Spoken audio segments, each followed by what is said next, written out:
नमस्कार, आप देख रहे हैं न्यूज इंडिया का खास शो बेधड़क। आपके साथ मैं हूं रवि ठाकुर। बेधड़क में आज बात बांग्लादेशी हिंदुओं की, जो दहशत के साए में जी रहे हैं, जो जिहादी कट्टरपंथियों के अत्याचार के शिकार हो रहे हैं। यूनिस राष्ट्र में कट्टरपंथियों ने हिंदुओं का जीना मुहाल कर दिया है।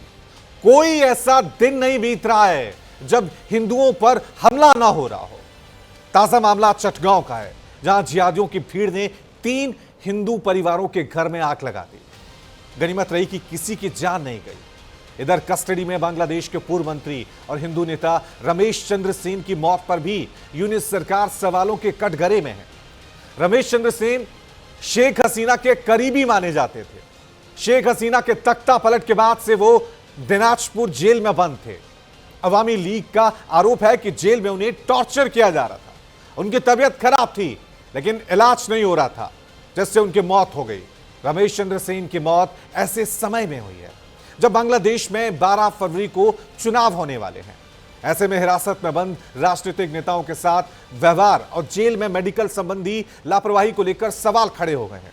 सवाल है कि क्या कट्टरपंथियों को खुश करने के लिए मोहम्मद यूनिस हिंदुओं के खिलाफ बड़ी साजिश रच रहे हैं। आज इसी मुद्दे पर होगी बात, लेकिन उससे पहले यह रिपोर्ट देखिए।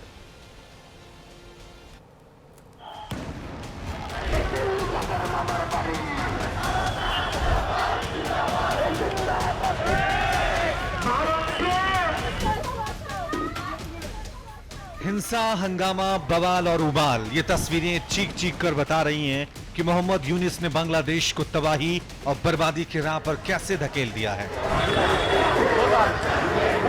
ढाका की सड़कों पर कट्टरपंथियों के बवाल की ये तस्वीरें साफ बयां कर रही हैं कि मोहम्मद यूनिस ने बांग्लादेश को नफरत की आग में झोंक दिया है। यूनिस राज में कट्टरपंथी बेलगाम हैं। चुनाव से पहले सड़कों पर बवाल कर रहे हैं, हिंसा की आग भड़का रहे हैं और यूनिस के संरक्षण में फल फूल रहे इन कट्टरपंथियों के निशाने पर बांग्लादेश के अल्पसंख्यक हिंदू हैं, जिन्हें जिहादी कट्टरपंथियों ने एक बार फिर टारगेट किया है। बांग्लादेश में हिंदुओं के घर जलाने की ये तस्वीरें सोशल मीडिया पे वायरल हो रही हैं। बताया जा रहा कि ये तस्वीर चटगांव के मीरसराय इलाके की है, जहां जिहादियों की भीड़ ने 3 हिंदुओं के घर को फूंक दिया। गनीमत रही कि आग लगने के बाद हिंदू परिवार सुरक्षित घर से बाहर निकल आए। यूनिस राज में हिंदुओं के हालात क्या हो गई है, ये किसी से छिपा नहीं है। एक और कट्टरपंथी हिंदुओं को टारगेट कर रहे हैं, तो दूसरी ओर शेख हसीना के करीबी पूर्व मंत्री और बांग्लादेशी हिंदू नेता रमेश चंद्र सेन की मौत ने यूनिस की मंशा पर सवाल खड़े कर दिए हैं। रमेश चंद्र सेन की दिनाजपुर में पुलिस कस्टडी में मौत हो गई। शनिवार सुबह उनकी तबीयत अचानक बिगड़ गई। इसके बाद उन्हें दिनाजपुर में मेडिकल कॉलेज अस्पताल ले जाया गया। वहां सुबह करीब 9:30 बजे डॉक्टरों ने उन्हें मृत घोषित किया। रमेश चंद्र सेन को 16 अगस्त 2024 को ठाकुर गांव से गिरफ्तार किया गया था। बाद में उन्हें ठाकुर गांव जेल और फिर दिनाजपुर जेल भेजा गया। शेख हसीना के तख्ता पलट के बाद रमेश चंद्र सेन को गिरफ्तार किया गया था। रमेश चंद्र सेन 1.5 साल से जेल में बंद थे।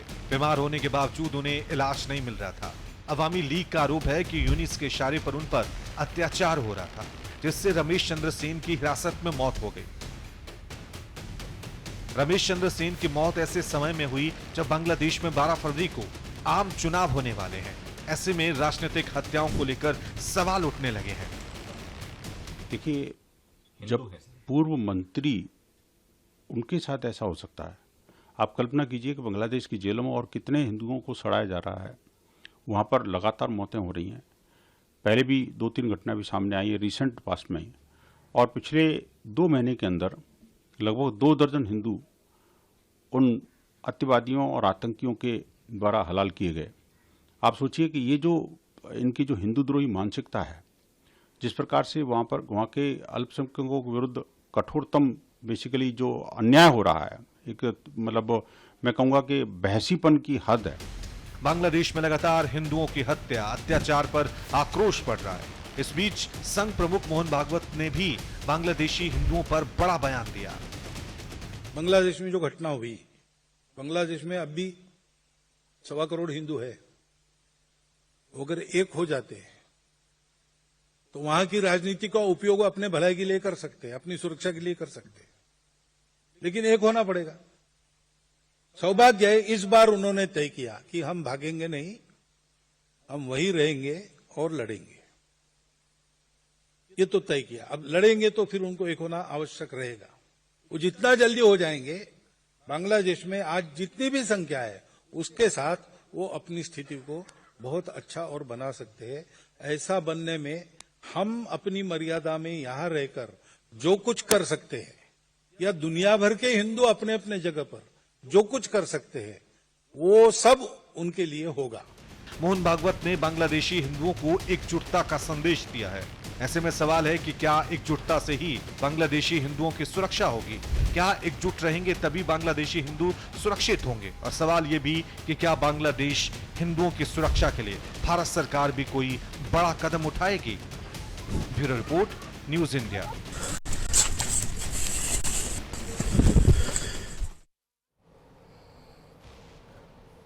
तो बांग्लादेश में हिंदुओं के खिलाफ जो बर्बरता हो रही है, कत्लेआम हो रहा है, अत्याचार हो रहा है, यह सिलसिला आखिरकार कब रुकेगा और इस पर पूरी दुनिया खामोश क्यों है?